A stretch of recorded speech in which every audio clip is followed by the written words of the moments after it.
Someone asked me on one of my videos the other day if I thought the humidity and the heat were worse here or in the Philippines. They're about the same. We're definitely getting into that time of year right now where as soon as you walk out the door to go to work in the morning, you feel that humidity in the air. Not super hot right now, mid-70s, I guess, but man, that humidity, it holds the promise of another brutal day. But anyway, to the subject at hand, I made a video the other day about fearful expats in the Philippines. I had kind of meant to specify early in that video that what I was talking about was not people walking around over there afraid of being kidnapped or killed or something. But I think I made the point, for most people can understand what I was talking about. And I tried to put in the description at least enough to kind of indicate what the subject of the video was about. But there are different kinds of fear.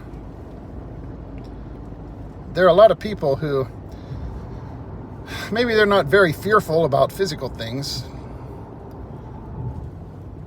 and they think, like the one commenter did, that, well, I'm trying to live a low profile life and avoid doing anything to attract attention and all of that, and I can I don't have to worry about fear. More frightened back in the States or somewhere like Chicago than I would be here. But that's one kind of fear. The kind of fear that really is debilitating, though, is not the fear of being kidnapped by a bunch of Abu Sayyaf and tossed into the back of a van and taken away to live in a bamboo cage. We all know that's a 1 in a million chance, even if you're in Mindanao. Okay? Yeah, it's possible for things to happen. But it's like when I first went to Mindanao with my wife. I had been involved with somebody else in the Philippines before that for a long time. And I'd heard all the stories, a lot of people do, about Mindanao. It's like my Philippine dreams when he first went over to Pagadian City with his old girlfriend, Michelle. When I first went over there after they picked me up at the airport, we went to that one same hotel where he was at one time there for a lunch, before we went back home. And it's like he said in his video, all the same stories. Everybody, is afraid to go over there. Of course, you're still going to have people today, no matter how many, foreigners end up living over there without having anything happen to them, that only an idiot would go there. At the time I went, honestly, I'd been through enough shit with this other person that I'd been involved with that, I didn't care. It just sounded like more of an adventure to me instead of just another boring day. But the fear that really keeps people from living their lives is not the fear of physical violence or danger. There's plenty of people. You can see some of these Philippines YouTubers walking around with giant veins popping out of their biceps and everything, and yet you look at the lives they're living and the things they are afraid of, worse than any kind of physical shit. And sometimes people can mask things with that, they can all those bulging biceps and stuff can mask their fears. Maybe they're compensating for something. You have no clue. Just because somebody looks big and bad doesn't mean there aren't things they're afraid of. And those fears may be keeping them from living a productive life or doing the things they want to do. They may have a fear of falling in love, or the fear of flying, so to speak, not in terms of getting on an airplane, but just the fear of letting go and really embracing the things they want to do. And you see that a lot in these comments from people every time they get on a video that someone makes, especially if it's somebody over there building a house with their Filipino wife or something, or getting involved in things like that, or buying their wife some property or whatever. And as soon as that happens, you can see the fears that they are really suffering from. And it has nothing to do with the fear of being kidnapped or shot. There are things that people fear in life that really hurt them worse than any kind of physical fears could. There are a lot of people living over in the Philippines who they're just going to hang out there and protect their social security check or whatever, which you need to do, okay? I mean, let's be clear, that's something you have to do. That's your money you have to live on. And once if you let it disappear, then you're not living anymore. You don't have a life. You have to take care of yourself before you can take care of anybody else. And you can't just give away everything you have to someone else and not have any kind of way to keep surviving. To do that is stupid, no doubt about it. But some people are so wrapped up in their fear of getting involved with anyone or getting into a situation where they are not totally in control of every little aspect of their life that they just are not even able to have a life. They can't.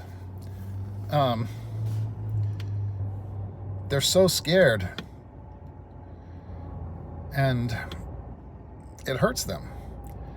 They're still alive, they're still breathing, and hopefully they're enjoying where they are. For some people, that's all they need to be somewhere where they can get up every morning and enjoy a nice tropical sunrise, or maybe they're living in Cebu City or Manila somewhere.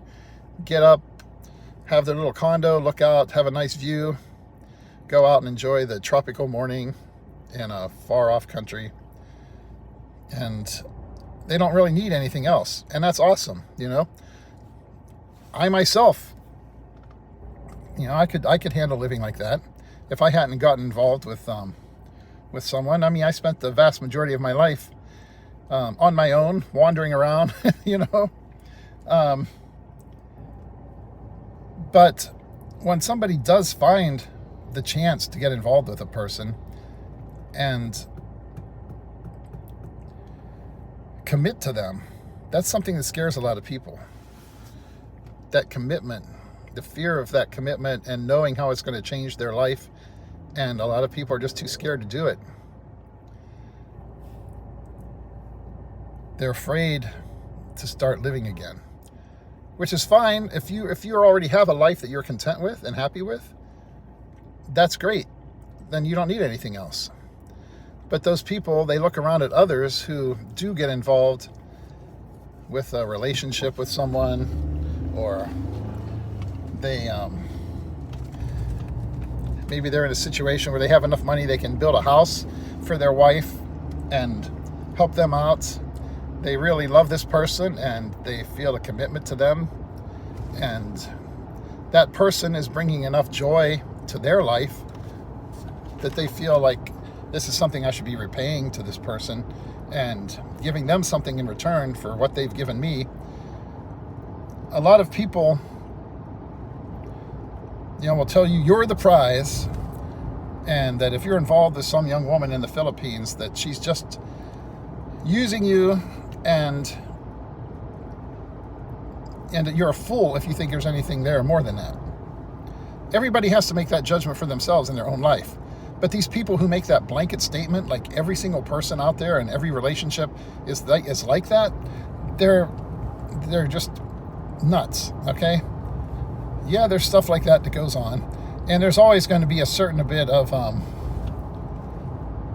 transactional nature to any relationship, no matter where you are. And obviously, you're able to provide a better life for some of these people than what they would otherwise ever be able to have. And there's nothing wrong with that.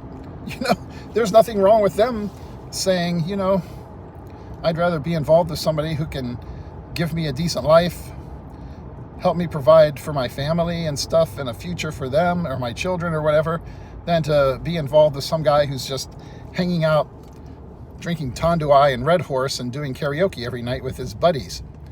You know, if I was a woman, I wouldn't want to be involved with a guy like that. You know, look at it from their point of view. I mean, who wants to be involved with that? That's no kind of a life for them. Nobody can provide for them. And some of these guys, they'd rather be hanging out with their other guy friends than to be hanging out with their wife and sitting around getting drunk and singing badly and annoying the neighbors than to give their wife a decent kind of life or relationship. So if they can find that somewhere else, in someone from another country, for instance, then why not? Speaking of why not, why doesn't this person make a right-hand turn on red when there was nobody coming? But back to the video. To just let your own fears color your perception of everybody else's relationships and stuff like that is a mistake. Obviously, people like me who are involved with relationships that we are confident in and we trust, and having been married to someone for almost 10 years, and all the things that we have done together, you know, I know what our relationship is. If other people looking on from the outside want to assume it's just another crappy relationship that's never gonna last, that's up to them. They are projecting their own fears and traumas in life or whatever onto other people. And when you point that out, then they act like you're the idiot, not them. But anyways, just wanted to put that out there, kind of like as a continuation of the other video I did. A lot of different kinds of fear. And the fear of the physical stuff is by far not the worst one. There are things you can do to compensate for a bad situation where there's something to fear physically. But the fears you carry around in yourself about actually going out there and living your life, that takes a lot more work. And some guys are just never going to get over it because they've been through so much shit in life and been so beat down. And as far as they're concerned, that's it. They're never going to put themselves in a situation again where there's any risk of losing anything and no risk of being emotionally hurt again. And that's understandable, fine, you know. But unfortunately, those same people, they're so sad about the fact that they are in that situation that then every time they see somebody else who does seem to be in a happy relationship, they want to try and convince themselves, well, that's not real, and they'll see someday. And that kind of is a way of justifying their own unwillingness to take the leap, you know? Anyways, my viewers out there who already understand where I'm coming from and have the same point of view, they understand. And the people who don't, they never will. And you'll never convert those people to any other way of looking at things because their fears dominate their mindset.